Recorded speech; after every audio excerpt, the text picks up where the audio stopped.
So for years, loved worship. That's a funny thing to say, especially growing up. But growing up in Port Lincoln, but mostly in Mount Gambier, which is the largest city outside of Adelaide in South Australia. But it's probably the furthest away. Well, one of them. Almost Victorian, because it's on the border. And it's a completely different world there. You've got everything you need. You don't really need to leave for Adelaide. It's like an optional extra. It's a regional hub. And one of the big things growing up there was a Lutheran church. So my mother became a Lutheran teacher, worked there at the Lutheran school, where me and my sister went to the primary school. So we went to church because my mum was Lutheran and my dad was, well, Christian, let's put it that way, seeking answers. And so we grew up going to church. And that church, very interestingly, because of, I guess, the 32,000 people or so in Mount Gambier at the time, was always full. I mean, you don't get to say that these days, and there's probably people who didn't grow up in a full church, but my church was always full. And what's more, it's sang the liturgy. So in Australia, we had, or we still have, Hymnal, little tiny thing. I was given a different hymnal for my confirmation. This is just the stock standard Lutheran hymnal, without any of the bells and whistles of the red one. Call it and supplement. So yeah, we sung liturgy, and we had it every Sunday. And Mum and Dad were like, "You're going to church. Stop your crying. You're going to church every Sunday." Another thing you need to know about me is I'm dyslexic, which, take it or leave it, but not great at learning. pretty big handicap. Not great at prioritizing things. Hence, husband, father, theologian. Working on prioritizing things. Working on decision making. Things like this. That's hard for someone who's dyslexic. And dyslexia is fairly unexplored as a disability. It's more of like a family of things. And it can be different for different people. But it's just put him in a category, you could say with the broken box or the too hard box. And it's like, this guy obviously needs help. So can you be a pastor in the Lutheran Church of Australia and be dyslexic? Well, the official answer is yes. Sure. Just get your support in an order and all that, and keep up your work and you'll be fine. I'm passing on my subjects, which is good. So that's good, but to go from being a labourer for 6 or 7 years, being either a farmer or a meat worker, go from that. I also work with old people with aged care, unrelated fields, and in a few things. And they've all been good. They've all grown me, matured me, give me skills, especially relating to different people, working together with people from other nationalities and things like that. So, different cultures. Working with someone you don't share a language with. Like, they've got broken English, you start talking broken English. Or just 80% of communication is, tone, body language. You know, that sort of stuff. And it's true. You can, at least on a basic level, goals on an assembly line, you can work with people from all over the world.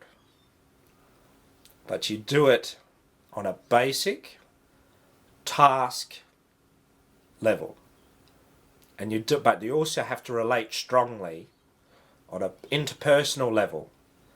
Because the guy next to you, you're going to be next to him most likely for a long time, and you've got to develop a relationship. Or you're only going to be there for a day, and you can't know So every time a new person comes into your area, you've got to develop a relationship, and you're forced to do it. But it means that that part of me has been developed strongly. I've been told this anyway, that I'm good at welcoming people to communities. One, because I wasn't always in one community growing up.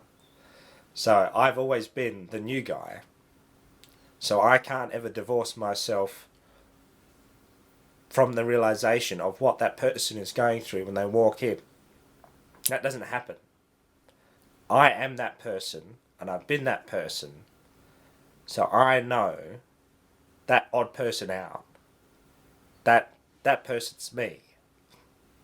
And therefore, that's my person. Like the odd one out. And when you move somewhere else, you're the odd one out. And a new person comes into the community, I can't hide. I can't go, right. I can't pretend that I'm in my life, I'm in my spot. The people around me are my people. No. I am me, and everyone else is you. But you're a me too. And so, the me too movement.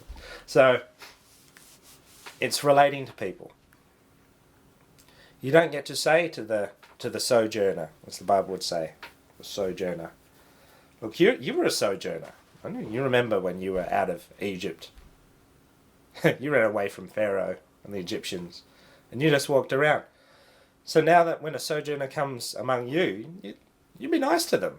Like, this is basic Old Testament stuff, you know.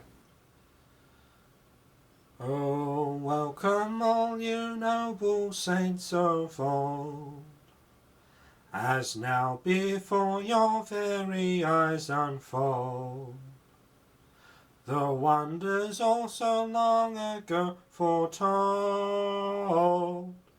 God and man at table are sat down. God and man at table are sat down. Elders, martyrs, all are falling down. Prophets, patriarchs are gathering round. What angels long to see now man has found. God and man at table are sat down. God and man at table are sat down. Beggars, lame and harlots also here. Repentant publicans are drawing near. Wayward sons come home without a fear. God and man at table are sat down. God and man at table are sat down. Who is this who spreads the victory feast? Who is this who makes our warring cease? Jesus, risen Saviour, Prince of Peace. God and man at table are sat down. God and man at table are sat down. Here he gives himself to us as bread. Here as wine we drink the blood he shed. Born to die we eat and live instead. God and man at table are sat down. God and man at table are sat down. Worship in the presence of the Lord, with joyful songs and hearts in one accord. And let our host at table be adored. God and man at table are sat down. God and man at table are sat down. When at last this earth shall pass away, when Jesus and his bride are one to stay, the feast of love is just begun that day. God and man at table are sat down. God and man at table are sat down.